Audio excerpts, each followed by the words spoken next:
मित्रांनो, कसे आहात सगळे? तर मित्रांनो, आज आपण जाणार आहोत बालाजी टूर सोबत देवदर्शनाला, म्हणजेच सोलापूर देवदर्शनाला, अक्कलकोट, तुळजापूर आणि पंढरपूर येथे. तर मित्रांनो, रात्री करेक्ट 1:30 वाजता आमची बस आली. बसमध्ये सगळेजण झोपलेले होते, पण मला काही झोप लागत नव्हती. पंढरपूरमध्ये जास्तोपर्यंत मी जागीच होते. मी कसलीच झोपले नाही, सगळे झोपलेले.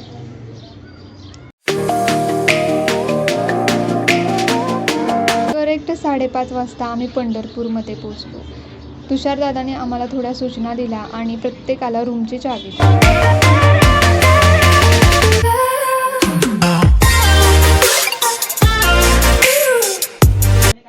मला नॉर्मल मेसेज करायचा व्हॉट्सअपवर बिविंग 116 मध्ये आहात, म्हणजे मला कळेल की फोन कुठला आहे. झालं, तुम्ही सेपरेट रूम. हे बघा, ही आहे आमची रूम. बालाजी टूर्सवाल्यांनी आम्हाला एक किट दिलं होतं. त्या किटमध्ये कॉलगेट, साबण, शॅम्पू आणि बालाजी टूरचं एक किचन होतं आणि ID कार्ड होतं. हे किट त्यांनी सगळ्यांसाठी दिलं होतं, सेपरेट. सकाळी लवकर उठून आम्ही आवरून खाली गेलो आणि हा सुंदर असा नजारा आम्हाला बघायला भेटला. येथील नेचर खूप भारी होतं आणि इथं सगळेजणं जमा झाली होती, जी कोण टूरला आलेत ते सगळेजणं. आम्ही सर्वांनी नाश्ता केला आणि पुढं अक्कलकोटचा प्रवास सुरू केला. ट्रॅव्हल्समध्ये सुद्धा जाताना यांची भांडणं चाललेली की मुंबई मोठं, मुंबई चांगलं की गाव चांगलं. तर काय बोलायचं यांना, त्याच्यावरनं वाद घालत बसले.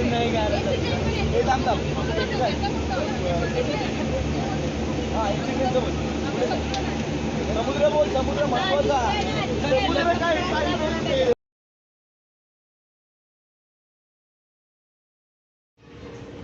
10-10:30 वाजता आम्ही पोचलो अक्कलकोटमध्ये.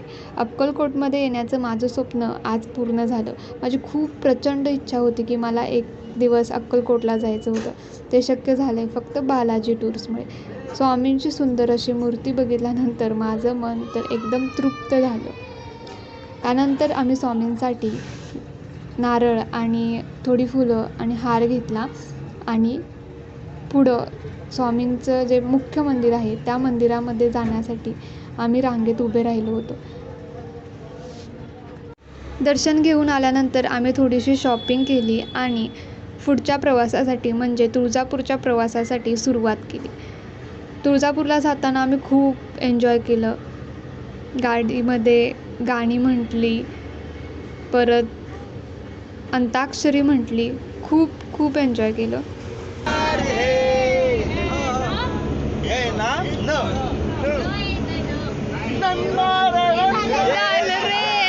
ठीक आहे, काही विषय नाही. सामाईला बसलाच की काय परत.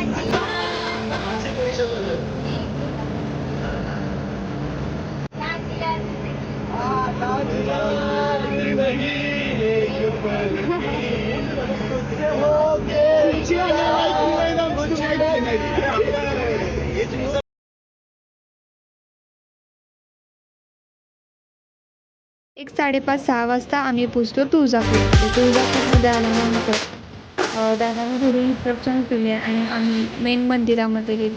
मेन मंदिरामध्ये गेल्यानंतर खूप भारी वाटलं. आमच्याकडे पास होता, VIP पास, त्यामुळे आमचं जरा दर्शन खूप जास्त झालं.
त्यानंतर रात्री एक ॲडिशनल ठिकाण वाढवलं होतं आणि ते होतं सोलापूरमधील सुप्रसिद्ध सिद्धरामेश्वर मंदिर.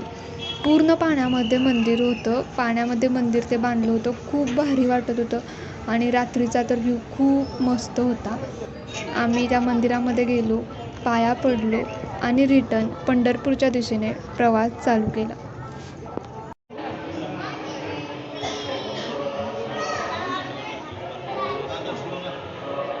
जेवणाचं सुद्धा प्रॉपर नियोजन केलं होतं.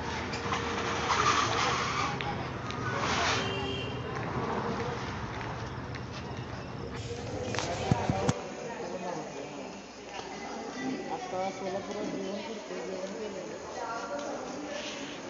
जायचं पंढरपुरात आमदार. दुसऱ्या दिवशी पहाटे लवकर उठून आम्ही चाललो पंढरपूरच्या दिशेने. आमच्या रूमपासून थोडं लांब होतं म्हणून आम्ही एक रिक्षा केली आणि रिक्षातून पंढरपूरला गेलो. तिथे सुद्धा खूप मोठी लाईन लागली होती. त्या लाईनमध्ये जाऊन पंढरपूरमध्ये देवाचं मुखदर्शन घेतलं कारण की मंदिराचं काम चालू होतं. त्यामुळे मुखदर्शन फक्त भेटत होतं.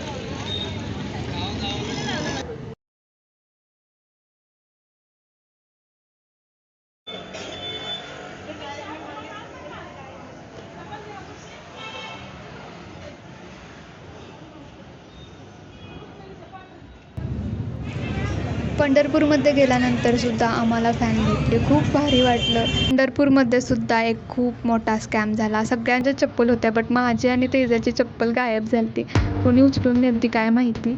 आम्ही बिना चप्पलचं पंढरपूरमधून फिरत होतो.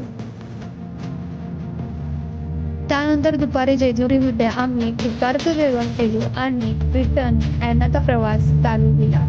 खूप एन्जॉय केला येताना.